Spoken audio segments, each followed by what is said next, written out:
बिस्मिल्लाहिर्रहमानिर्रहीम। Welcome to my YouTube channel Math Factory. आज की इस वीडियो में हम डिस्कस करेंगे इंटीग्रल इक्वेशन का नेक्स्ट टॉपिक कि किसी भी डिफरेंशियल इक्वेशन को फ्रेडहोल्म इंटीग्रल इक्वेशन में कैसे कन्वर्ट करते हैं। इससे पहले हम ये डिस्कस कर चुके हैं कि किसी भी initial value problem differential equation को वोल्टेरा इंटीग्रल इक्वेशन में कैसे कन्वर्ट करते हैं। आज हम ये डिस्कस करेंगे किसी भी boundary value problem differential equation को फ्रेडहोल्म इंटीग्रल इक्वेशन में कैसे कन्वर्ट करते हैं। तो यहाँ पे हमारे पास बाउंड्री वैल्यू प्रॉब्लम गिवन होते हैं और वहां से हम इसको कन्वर्ट करते हैं फ्रेडहोल्म इंटीग्रल इक्वेशन में। अब यहाँ पे हमारे पास क्वेश्चन गिवन है d square y over d x square plus lambda y is equal to 0 और इसके अलावा ये गिवन है y of 0 is equal to 0, y of l is equal to 0 के बराबर। अब यहाँ पे चूंकि जो हमारे पास x की वैल्यूज गिवन है ये डिफरेंट पॉइंट्स पे गिवन है तो इसको कहते हैं हमारे पास बाउंड्री वैल्यू प्रॉब्लम होते हैं। अब इसको भी हम वैसे ही इंटीग्रेट करते हैं जैसे हम वोल्टेरा इंटीग्रल इक्वेशन में कन्वर्ट करते हैं। तो यहाँ पे हमारे पास ये डिफरेंशियल इक्वेशन गिवन है, इसको हम इंटीग्रेट कर लेते हैं 0 to x हमने इसको इंटीग्रेट कर लिया। इसके दो डेरिवेटिव गिवन है, एक इंटीग्रेशन से डेरिवेटिव कैंसिल तो बाकी y prime of x upper limit मान ये upper limit lower limit plus इसको हमने वैसे लिख लिया। तो सबसे पहले upper limit minus lower limit plus lambda 0 to x y of x into dx। इसको हम वैसे लिख लें क्योंकि हमारे पास इसकी इंटीग्रेशन मालूम नहीं है। अब हमारे पास जो कंडीशंस गिवन है वो तो हमें गिवन है सिर्फ 0 पे गिवन है, means with a simple function की डेरिवेटिव कंडीशन गिवन है, डेरिवेटिव पे कंडीशन इसकी नहीं गिवन। यहाँ पे हमें कंडीशन गिवन है y of 0 is equal to 0, y of l is equal to 0, derivative पे कंडीशन नहीं गिवन। तो इसको हम लेट कर लेते हैं, हमारे पास c के बराबर है। हर क्वेश्चन में हम इसको लेट कर लेंगे किसी कांस्टेंट के बराबर। तो इसको हमने c लेट कर लिया और यहाँ पे इसको c पुट कर लिया। फिर हम इन दोनों को इस तरफ लेके आते हैं, इक्वेशन के इस तरफ लेके आ गए। अब हमने क्या किया, इसको अगेन इंटीग्रेट कर लिया फ्रॉम 0 to x। इसको हमने दोबारा इंटीग्रेट कर लिया, c को भी दोबारा इंटीग्रेट कर लें और इसको भी दोबारा इंटीग्रेट करेंगे तो यहाँ पे हमारे पास इसके दो इंटीग्रल बनेंगे। अब हम ये पढ़ चुके हैं कि किसी भी मल्टीपल इंटीग्रल्स को सिंगल इंटीग्रल में कैसे कन्वर्ट करते हैं। तो यहाँ पे इसको लिखते हैं x माइनस टी पावर 1, नीचे 1 का factorial y of t into D T. अब इसी तरह इसकी इंटीग्रेशन डेरिवेटिव से कैंसिल तो y of x minus y of 0 is equal to c x minus lambda 0 to x something. अब y ऑफ 0 0 के बराबर, y of x is equal to c x और ये फंक्शन हमारे पास वैसे आ रहा है। अब हमने करना क्या है, यहाँ से c की वैल्यू फाइंड करनी है और यहाँ से हमें इस फंक्शन में ये इसके हमारे पास रिक्वायर्ड इक्वेशन आ रही है, लेकिन यहाँ पे हमने क्या करना है, c की वैल्यू को हमने फाइंड करना है।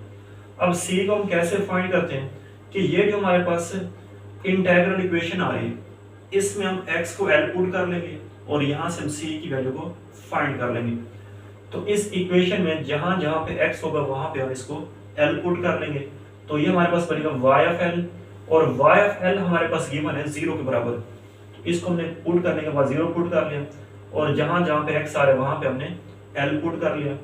इस टर्म को इस तरफ लेके आए, फिर हमने इसको c की वैल्यू फाइंड करनी, l पे डिवाइड कर लें तो ये हमने c की वैल्यू फाइंड कर ली, lambda over l integral 0 to l minus t y of t into D T. अब कन्वर्ट करने के बाद ये हमने x वैसे और ये बाकी टर्म हमारे पास आ रही है c की वैल्यू माइनस लैम्डा और ये टर्म हमारे पास वैसे आ रही है।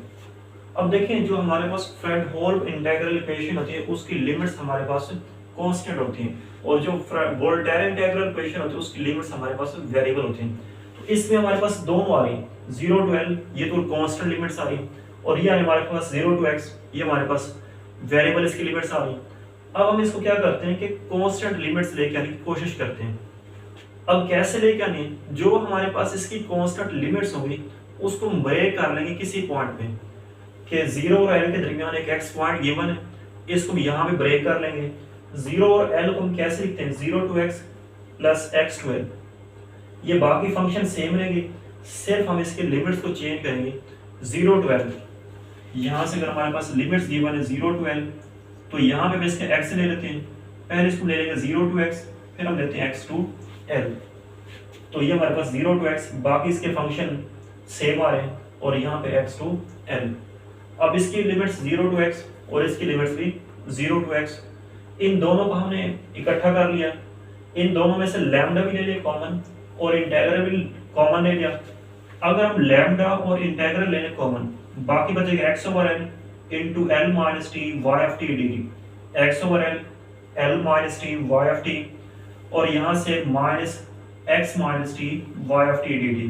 तो ये integral lambda y of t d t common, बाकी हमने इसकी टर्म दोनों की यहाँ पर राइट कर ली, और ये इसकी लिमिट्स आ रही है एक्स टू एल, इसको हमने वैसे लिख लिया। अब लिखने के बाद इसका हमने एलसीएम लेना है, सिंप्लीफाई करना है, तो यहाँ से हमारे पास बचेगा t into l minus x over l y of t into D T. अब देखें इसकी लिमिट्स हमारे पास आ रहे हैं 0 to x plus x to l, 0 to x x to l, इसको हम ऐसे कंबाइन फॉर्म में लिख सकते हैं, 0 टू एल लिख सकते हैं। तो फिर कैसे इसको हम लिख सकते हैं, इसको हम इस तरह लिख सकते हैं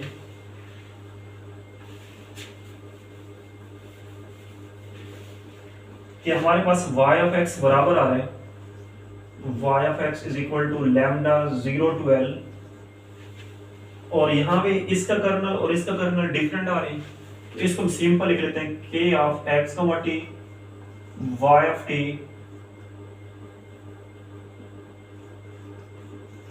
इंटू dt, और इसकी जब लिमिट्स लेंगे हम 0 टू x, उसका कर्नल हमारे पास बराबर होगा k of x t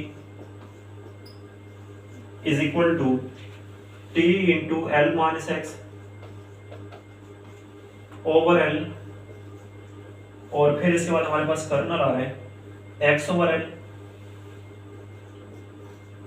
into l minus T, और फिर हम इसकी लिमिट्स यूज कर रहे हैं 0 is less than t is less than x, 0 is less than t is less than x, और यहाँ भी इसको यूज कर रहे हैं t x is less than t is less than n, ये हम इसकी लिमिट्स को यूज कर रहे हैं। तो ये हमने इसका वोल्टेरा इंटीग्रल इक्वेशन का फ्रेडहोल्म इंटीग्रल इक्वेशन में कन्वर्ट कर लिया।